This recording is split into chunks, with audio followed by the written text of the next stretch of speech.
আসসালামু আলাইকুম। মিয়াবাই টিভির পক্ষ থেকে সবাইকে আমন্ত্রণ জানাচ্ছি। আমি ফরহাদ। উল্টে গেল নির্বাচন, উল্টে গেল সিস্টেম পরিবর্তন, শুধু নির্বাচন নির্বাচন। তবে সবার মনে এখন একটাই প্রশ্ন, নির্বাচন কি সঠিক টাইমে হবে কিনা? এটা আপনারা বুঝে নেবেন, হবে কিনা এটা আপনাদের বুঝে নিতে হবে।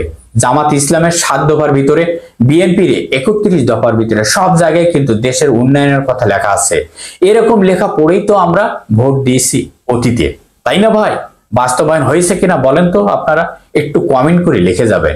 এখন দেখেন, এই যে এত বড় জুলাইয়ের গণ অভ্যুত্থান হয়ে গেল, এত বড় একটি ঘটনা ঘটে গেল এ দেশে, সারা পৃথিবী জুড়ে, কিন্তু আমরা এটা স্বীকৃতি দিতে পারলাম না। 1 বছর পার করলাম, পারলাম না। আমরা দায়িত্ব দিয়ে দিলাম নির্বাচন করে যে সরকার আসবে তাদের হাতে, ওকে, সেটাও কিন্তু মেনে নেব। আসেন পিয়ার সিস্টেম নির্বাচনে, তাহলে সব দলের প্রতিনিধি সংসদে যেতে পারবে। মাঠের মধ্যে আর কোনো ঝগড়া বিবাদ হবে না, মিছিল হবে না, মিটিং হবে না, কারণ প্রত্যেকটা ভোটের অধিকার গণ্য করা হলো, তাই না? যারা হারু পার্টি তাদেরও প্রতিনিধি আছে সংসদে, যারা জিতবে তাদের প্রতিনিধি আছে ওই সংসদে। ওই যে উচ্চ কক্ষ আর নিম্ন কক্ষ বানান। প্রথম কথা হলো, আগের সিস্টেম চলবে না, সিস্টেম পরিবর্তন করতে হবে, নতুন সিস্টেম চাই। আর যদি নতুন সিস্টেম না দিতে পারেন তাহলে ধরে নেব যে ভাই হাতুড়ি নির্বাচন করে। গত 16 বছর তো ভোট দিতে যায় নাই, সিদ্ধান্ত নিব যাব কিনা। কেউ ভোট দিতে যাবে না, কারণ সেই পরিবেশ এখনো তৈরি হয় নাই। নিউ মার্কেটে যেটা ধরা পড়লো, এটা দিয়ে কি বার্তা আসে ভাই বলেন? ছাইড়া দিবে, আপনাকে নির্বাচন করতে দিবে না। কারা দিবে না? আওয়ামী লীগ দিবে না। তাদেরকে আপনারা নিষিদ্ধ করেছেন, তারা এখন নিষিদ্ধ কর্মকাণ্ড চালাবে। এটা থামাইতে পারবেন? তাদের হাতে মাল আছে ভাই, মাল আছে, কোটি কোটি টাকা, ডলার আছে, 2 হাত ভর্তি টাকা 2 হাতে খরচ করবে, আগামী 10 বছরও খরচ করবে, শেষ হবে না। 100টি পদ্মা সেতু পকেটে করে নিয়ে গেছে, ওই একটা পদ্মা সেতু কইরা চলে গেছে। তারা খরচ করবে মাঠে, 1 বছর কেমনি থামাবেন? পুলিশ প্রশাসন তো ওই অবস্থায় আছে, তাই না? যে অবস্থায় থামাইছিল আওয়ামী লীগের হইয়া সমস্ত দলকে থামাই দিছিল না ভাই? দলকে থামানোর দরকার নাই, শুধু অপরাধী যারা তাদেরকে থামান। অপরাধীর কোনো দল হয় না, অপরাধীকে ধরেন, সবাই মিলে ধরেন।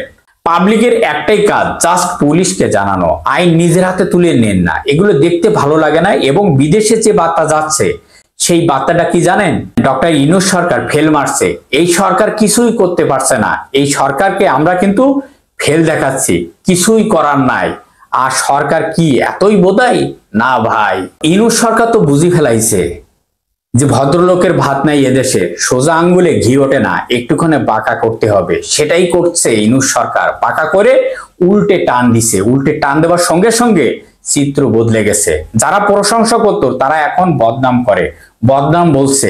তারা বলে ওই বড় দলের সাথে ইউনূস স্যারের হাত মিলিয়ে ফেলছে, ওনাদের সঙ্গে আগে আলাপ হয়ে গেছিল লন্ডনে, সেই বাস্তবায়ন করছে না ভাই। এগুলো আপনারা বিশ্বাস করেন না, এগুলো সব একটি মেকিং গেম ধরে নিতে পারে। ইউনূস স্যার যা কিছু করছে ঠিক করছে, পরামর্শ করেই করছে, বুদ্ধির খেলা খেলছে ভাই, মাথার ভিতরে খেলাইছে, মাথার ভিতরে বুদ্ধির খেলা। ওনার নিজেরও বুদ্ধি আছে, ওনার বুদ্ধিদাতাও আছে। দেখেন না ভাই, ওই যে ইউনিভার্সিটির যখন রাজাকার বইলা ছবি নামাইয়া দিল, আর ওইখানে উঠিয়ে দিল বেগম খালেদা জিয়ার ছবি 1 ঘন্টার মধ্যে। তার মানে কি বুঝে নিয়েন তো? কেমনে বুদ্ধি রাখে, মাঠে কেমনি খেলতে হয় তারা জানে। ওই খেলাটা এখন চলতেছে ভাই। আসুক হাতুড়ি নির্বাচন, আমরা প্রস্তুত হই। আসল নির্বাচন দেখতেছে, আসল সংস্কার দেখতে চাই। এবং কথা দিয়েছিলেন একটি বিচারও দেখাবেন, একটি নমুনা দেখাবেন। এইটাই নমুনা যদি না দেখান ইউনূস স্যার, দেখেন আপনাকে কিন্তু কেউ যেতে দেবে না। মামুনুল হক সাহেব বলছেন আপনি শাপলা চত্বরের বিচারের কাজ শেষ না করা পর্যন্ত আপনি যেতে পারবেন না। এই একই দাবি কিন্তু ইসলামিক মাইন্ডে যারা আছে সবার একই দাবি। এই একই দাবি হওয়া উচিত সব দলের। কারণ কি জানেন, শাপলা চত্বরের হত্যাকাণ্ডের কোনো কথা কিন্তু জুলাইয়ের ঘোষণাপত্রে লেখা ছিল না। এই ঘোষণাপত্র নতুন আসবে, সব কিছু কিন্তু ইউনূস স্যার ছাইড়া দিছে, নিজেকে বোধাই বানাইছে।